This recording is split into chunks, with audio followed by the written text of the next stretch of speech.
Welcome to this new video. This time we're going to go over more utilities for DNS enumeration. If you follow my channel, you know that I created a video where we went over other utilities, AMAS, HTTPS, DNS Recon. This time we're going to go over other utilities that you can use from the command line. We're going to go over Subfinder, DNS Recon, DNS Enum. We're going to use the Nmap script for DNS root, and we're going to use another web-based utility called Security Trail. So that's what we're going to be doing today. And if you like this video and if you believe that this information is useful to you, just click on the like button, subscribe to my channel. I would really appreciate if you do that. And if you have any questions, please leave a comment below and I'll try my best to answer that in a timely manner. Time is limited, but I'll try my best to answer that in a timely manner. So, why do you need to do DNS reconnaissance? For many reasons, right? If you're a pen tester, that's pretty much is part of your job. If you're a network administrator or a system administrator or network security engineer, you would like to know more about the surface of your organization. It happens a lot that sometimes you have people working in a company for a couple of years, they do things the way they do that, and then they move on to another organization. The new person comes over and they don't have much information to go about with, so they need to do reconnaissance and start discovering things one more time. So why would you do it? There are many reasons. I leave that up to you. I'm just going to show you how you can do it and the various tools that you can use to perform DNS reconnaissance. So let's talk about the first command, and that's going to be subfinder. And if you do subfinder -h, that's going to show you the help menu of the command. And the most basic information for the command is just by doing subfinder. And then you type -d for domain and the domain name that you want to query. So let's use CNN as an example. And it's going to do its magic, right? So once you do that, it's going to go through all the search engines and it's going to look into many DNS servers trying to find possible DNS subdomains. And as you can see, that's what it's doing right here. But you can also brute force a domain, and instead of searching everything and letting things go on its own, you can create a domain list or a text file and use the subfinder command to only search for those specific subdomains that you're looking for. It's kind of like brute forcing, right? So let me come back here. Let's do H. And if you do, let me come here. DL right here is domain list. You're going to be able to use a text file with the command just to focus on those specific domains or subdomains you're looking for. So for that, first you need a text files, and I have one here. So if I do, I have a sub list, subdomain list that I downloaded from GitHub. If I do cat sub list -n, it's like 20,000 domain, as you can see here. I just downloaded this from the web. So, but you can create your own if you want. So the way you would do it is so finder -d, and then you do the domain list you're looking for. And you're gonna do, what's the name of that list? Sub list.txt. And that's gonna do its magic. So I'm just gonna stop this right here because we're talking about 20,000 subdomains it's gonna go through. But at least you have an idea that you can create your own unique list and use it with Subfinder. So I'm just gonna pause this. The other useful thing, and this is something that sometimes you're asking questions like, where is all this information coming from? Well, like luckily SubFinder has the answer to that, and if you do ls, that's gonna show you all the sources where that domain information is coming from. So there you go. So it's gonna be collecting information from all these sources, and you can also export your results to a file, right? So you do -o and you type the name of the file you want to export to,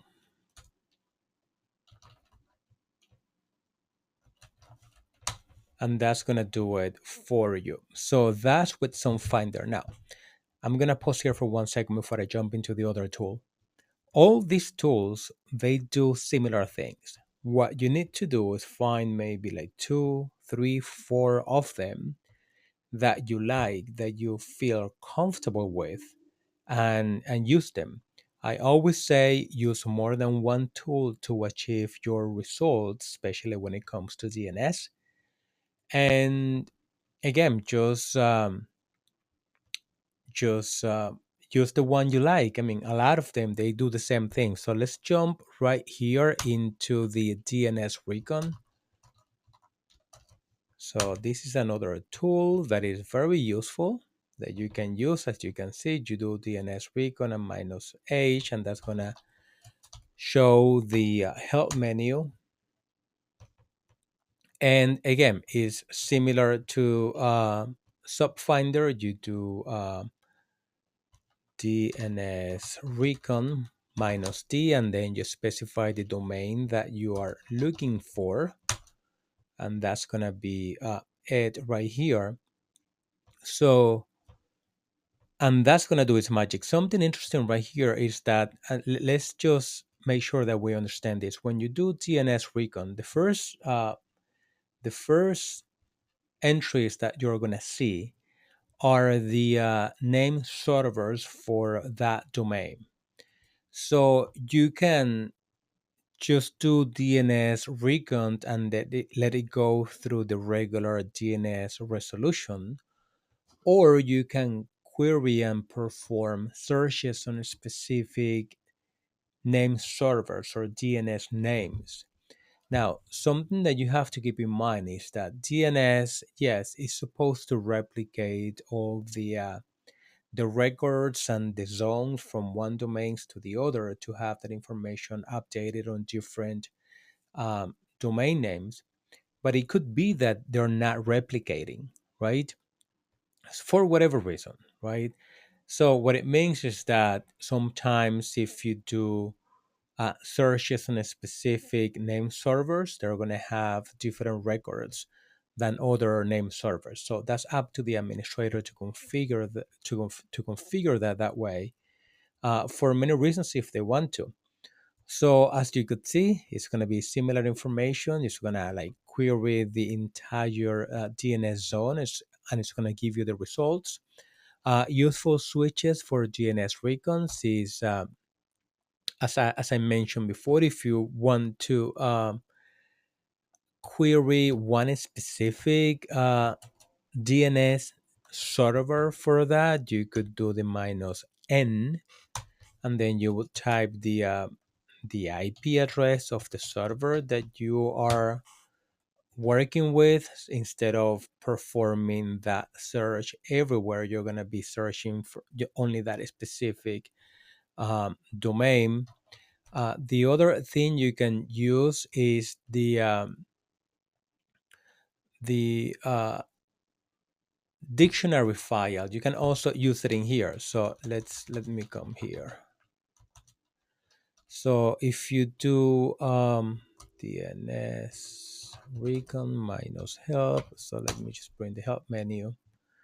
So if you see here, you also have an option to use a dictionary file to brute force subdomains, right? So that's similar to the option that you have in Subfinder. So what you would do is, let me see the file name one more time, is sublist. So it's DNS recon space D, and we're gonna use cnn.com, and then we're gonna do -D, and we're gonna point to that file sublist.txt, and that's gonna do its magic. When you do that, remember when you're specifying a unique file, the searches are gonna be based on that file. So I mean, it has its pros and cons when you're doing reconnaissance, and you can also do zone transfers or attempt to do zone transfers with DNS Recon. And that's not unique to DNS Recons. Like a lot of commands, you can do that with host and the other commands. Now, zone transfers is that, as the name implies, you are attempting to transfer that DNS zone from the DNS server over to you. But that was something that it was very common back in the days with misconfigurations and things that were not configured properly. Very rarely you're going to find something like that in a real network environment, unless they really didn't know what they were doing, or that's a system that's been running since forever, right? So you could also, do that with DNS Recon. The other command that we're going to go over is, just do this right here, is DNS enum. And as you could see, if you just type the command, hit enter or -H, that's going to display the help menu on the command.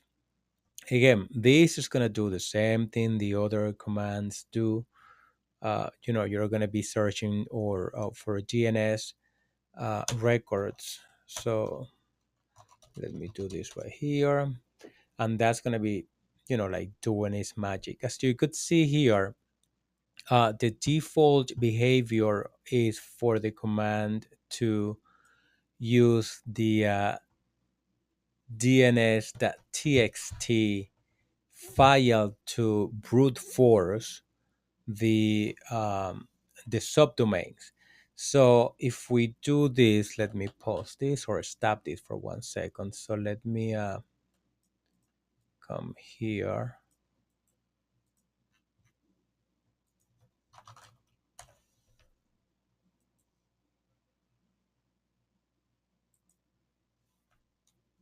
So that is a similar list to the one that I showed you before that I downloaded from the web, but this is part of the utility itself, DNS enum.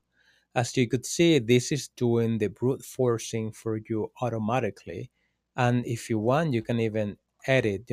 Oh shoot, this is before we edit. Let's see how many entries we have.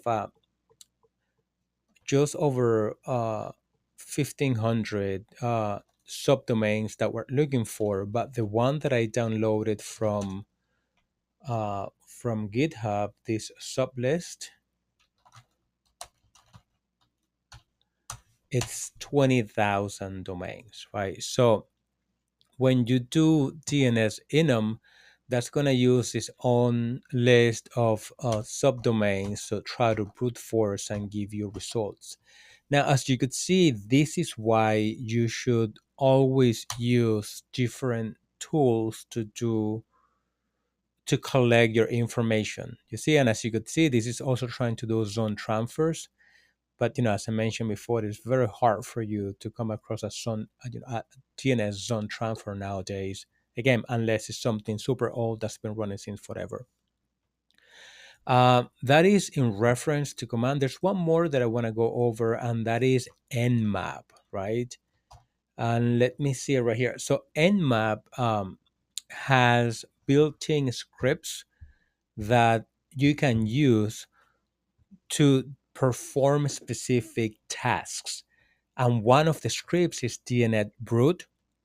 And the syntax is super simple. It's not rocket science. The command, if we're gonna do if we're gonna be doing that over port 53, you specify the port, and this is the switch to call the script, and this is the script name. And if you have nmap, it is already installed on your system. It's already ready to go. So if you hit enter, boom, you are gonna go right there, and it's gonna do its magic. It's gonna try to brute force, and it's gonna show you information about the desired domain and hopefully subdomains.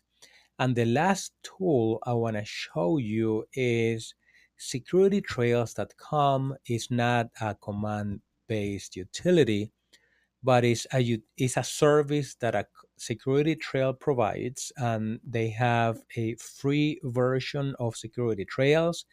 You only have to create an account with a business email address.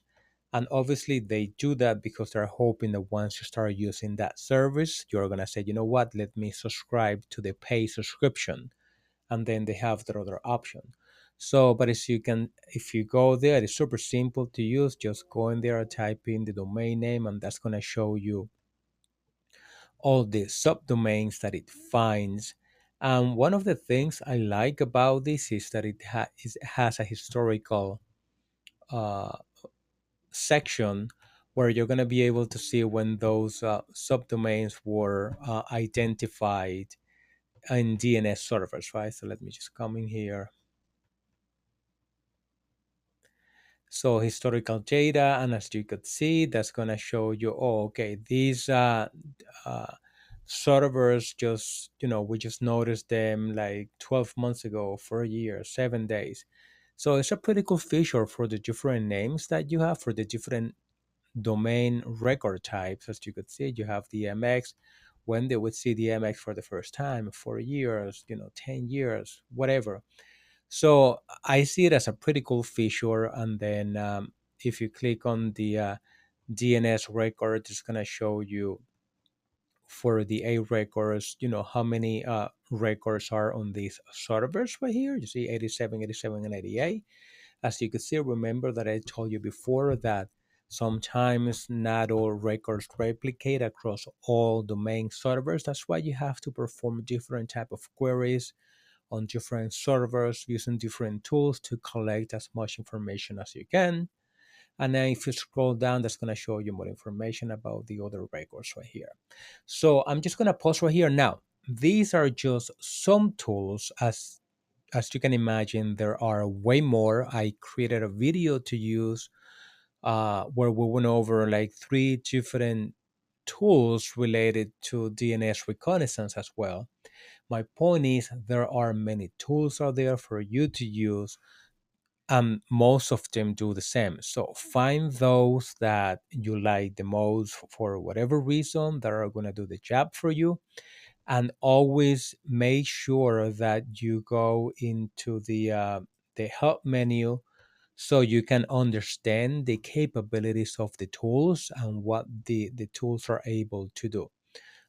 There are other tools out there. You have Dig, right? You also have Host. You have NSLookup. You have a mass. I created a mass is one of my favorite ones. It's not installed here, I believe. Oh yes, it is. Uh, but again, just find the tools that work for you, use them, and write a lot of notes so you'll know the reason why you like it, which one is better for you over the other. So I hope you found this information useful. Again, if you like this video, subscribe to my channel, click on the like button, and have an amazing rest of the week. Bye.